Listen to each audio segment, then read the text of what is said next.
Hey guys, I left from Aptera and Izedin fortresses and Suda Bay and arrived here at Chania, or Sidonia as it was called in antiquity. Those two settlements in the period of Greek city-states, Sidonia and Aptera were always in conflict.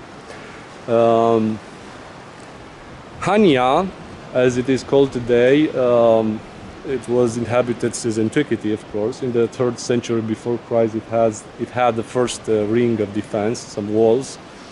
But then in the 6th and 7th century, the Byzantine Empire came and built a stronger wall with the spolia, or the remains of the first wall of defense.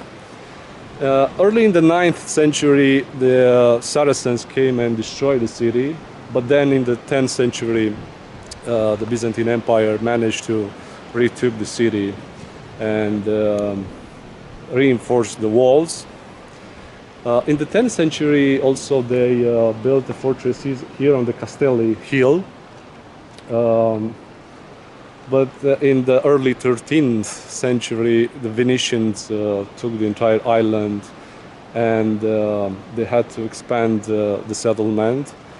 And in the early 16th century, during the fights with the Arabs, they decided to build a second ring of defense, the Venetian walls known today. Pretty massive work, because the walls have about 20 meters high. They are surrounded by a ditch which has about 15 meters deep, and the ditch has also a wide of 60 meters. So pretty impressive work. It has also 4 bastions in each corner, because it has almost a rectangular shape. They build also this beautiful lighthouse, and it has about 21 meters. It used to work with torching, with a flame from a torch. The light could be seen from the sea from about 10 kilometers. In 1620, they also decided to build this fort.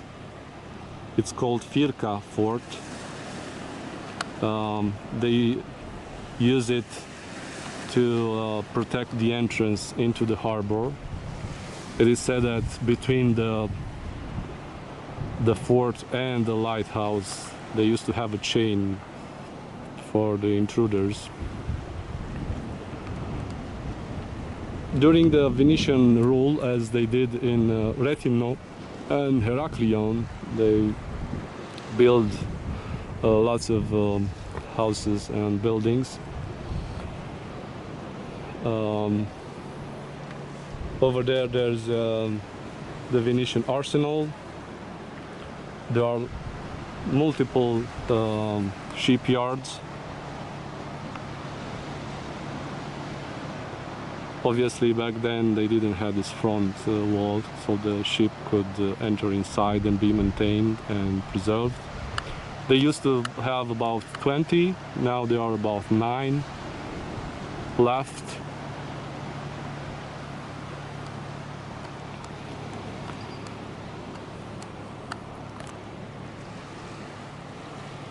In 17th century, the Ottomans came and they landed about 15 kilometers in that direction west of Chania, and after almost 2 months of siege, they breached the walls and conquered the city.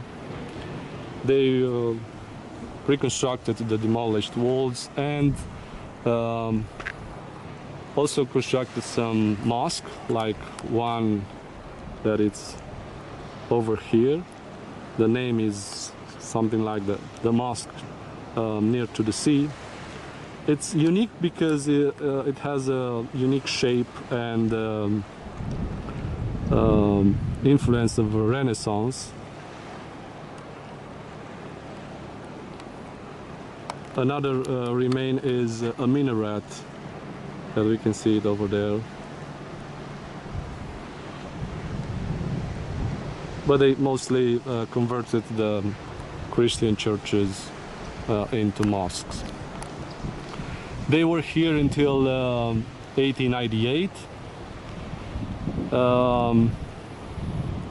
And the main goal for the Cretans was to have the union with the mainland of Greece, because in 1998 the great powers decided to split the island between British, French, Italians.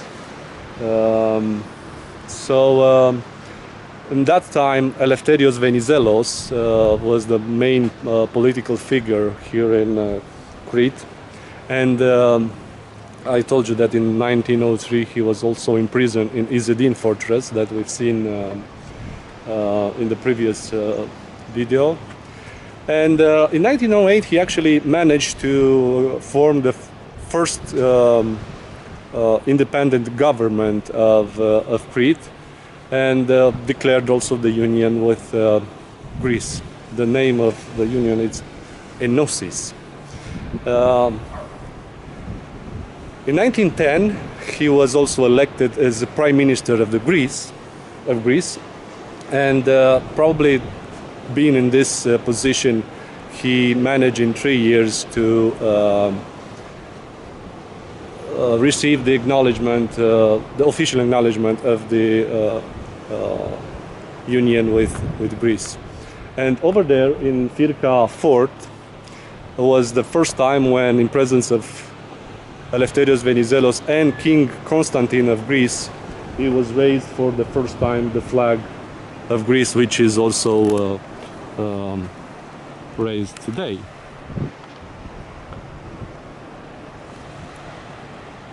Yes. Since then is under Greek borders. This is Chania. As I said, it's a city really influenced by the Venetians. And the mountains behind are quite beautiful in the background, because today it's a clear day, so they can be seen better.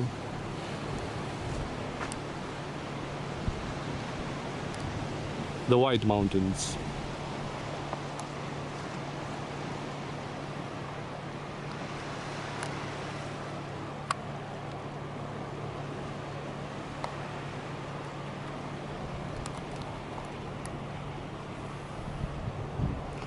From here I'm going to go to visit a gorge, Impros Gorge, because Samarian Gorge, which is the biggest gorge in the island, it's closed during this season due to possible flooding.